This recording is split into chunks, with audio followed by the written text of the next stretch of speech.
Dans notre assiette énergétique totale, grosso modo, on a 40 d'hydroélectricité, 10 de biomasse, on a 10 de gaz naturel et 40 de pétrole.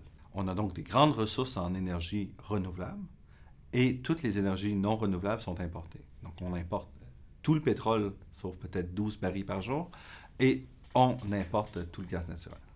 Dans le bilan énergétique de 50 énergie renouvelable et 50 énergie propre du Québec, c'est un bilan qui se démarque de ce qu'on trouve ailleurs sur la planète.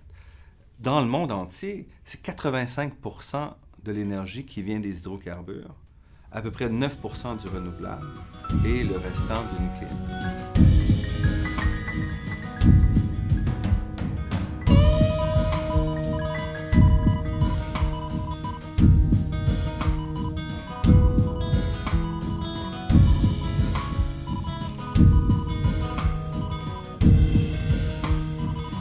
Il faut comprendre que le pétrole, c'est un bien qui est vendu sur un marché mondial. Le gaz naturel est vendu sur un marché continental. Donc, il faut séparer le besoin du Québec de la production des ressources. C'est deux choses séparées. Parce que si on produit du pétrole au Québec, on va le mettre sur le marché mondial, et si quelqu'un veut l'acheter plus cher que nous, il va l'avoir. C'est comme ça que ça marche. Même chose sur le gaz naturel. Donc, il est faux de dire qu'en produisant du pétrole localement, c'est pour nous qu'on le produit. A priori, il y a beaucoup d'argent qui dort sous terre.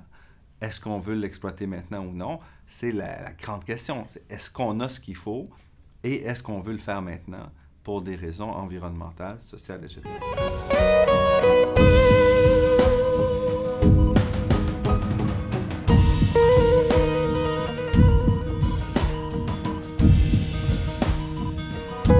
Il faut concevoir les hydrocarbures qu'on produira au Québec comme toute autre ressource naturelle non renouvelable qu'on va produire. Présentement, le modèle économique qu'on a adopté est tout à fait inapproprié pour l'exploitation des ressources en hydrocarbures au Québec.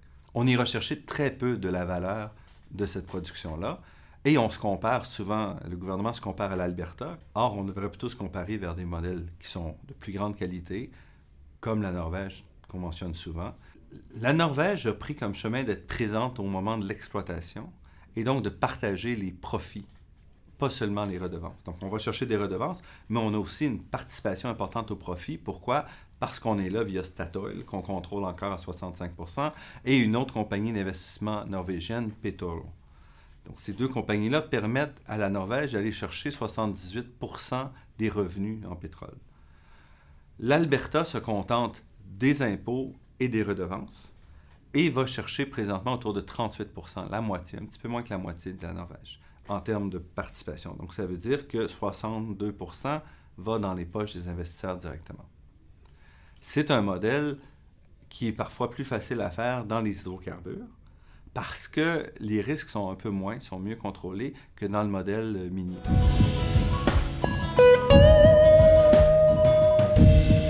Aux États-Unis, on est passé de 2, 3, 4 % de la production totale de gaz naturel en 2005-2006, qui était du gaz de schiste, à, en 2011, les chiffres varient, mais c'est quelque part entre 40 et 60 % du gaz naturel produit aux États-Unis qui est du gaz de schiste.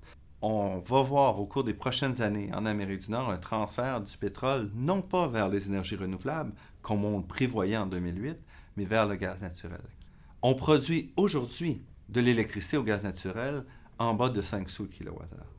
Ce qui fait aussi que ça nous touche directement, même si on ne produit pas de gaz, parce que l'électricité qu'on produit de manière propre, on ne peut pas l'exporter au coût qu'on espérait.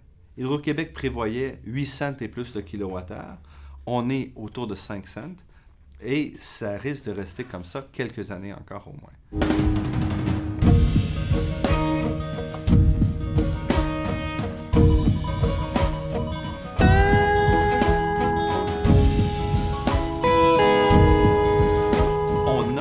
Quelque chose qui est très rare, on a des surplus d'énergie propre, qui nous placerait, si on le jouait comme il faut, à l'avant-garde. Parce qu'on pourrait dès à présent se poser la question de comment continuer les efforts qu'on a commencés dans les années 1980 et abandonnés dans les années 90.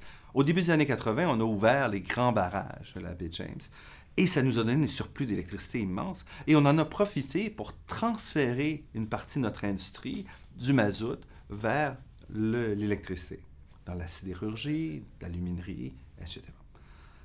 On a abandonné à partir des années 90 nos efforts de conversion. Et depuis, essentiellement, la quantité d'électricité et de pétrole se suivent de manière tout douce. On n'a plus de transfert significatif. Or, on a la capacité d'aller vers ces transferts-là grâce à nos surplus d'électricité. L'énergie est centrale à l'économie mondiale. Donc, tous les États se posent des questions sur l'énergie.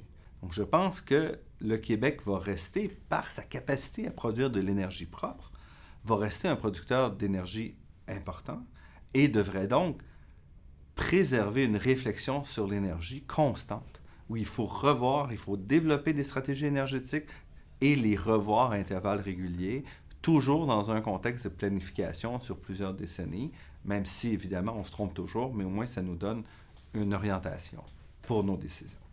Et la politique énergétique, c'est le développement d'une vision sur la gestion de l'énergie, tant du côté de la production que du côté de l'utilisation, et d'une valorisation de ces ressources-là disponibles sur, on espère, un temps qui dépasse une élection.